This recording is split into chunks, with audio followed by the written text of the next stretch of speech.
Benvingudes al Laboratori de Robòtica Assistencial de Suara Cooperativa.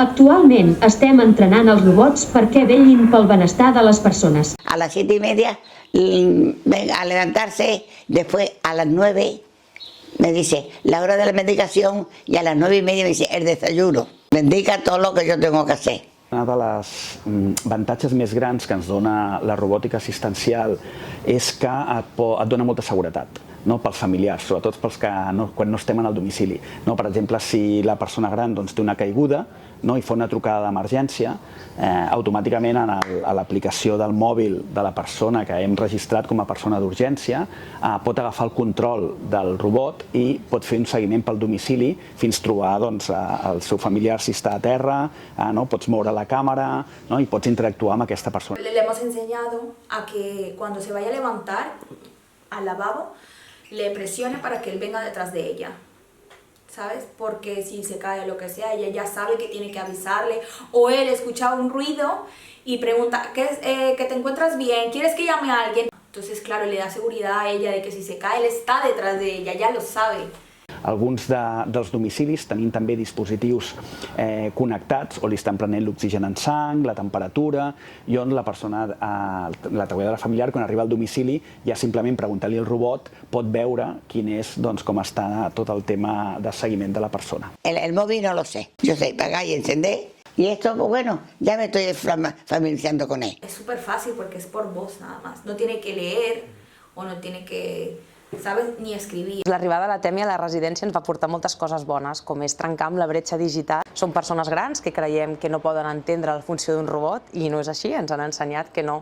Han incorporat a la TEMI en el seu dia a dia i la tenen com una eina que les ajuda en ítems com és l'estimulació cognitiva, com és la ubicació espai-temporal.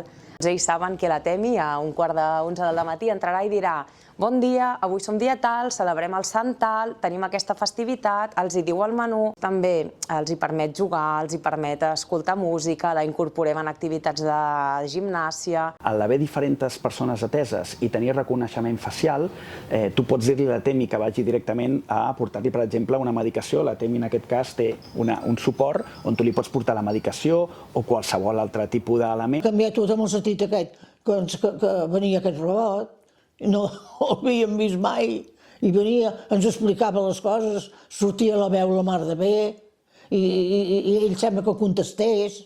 Les cuidadores, com que hem aconseguit que el robot es connecti també en el programa de gestió de la residència, estem tenint que, per exemple, quan una companya està anant a les habitacions prenent les constants vitals, simplement les pot anar introduint en el robot. Des del Social Digital Lab, el Laboratori d'Innovació Social de Suara Cooperativa, treballem a partir de la metodologia de la quàdruple hèlix.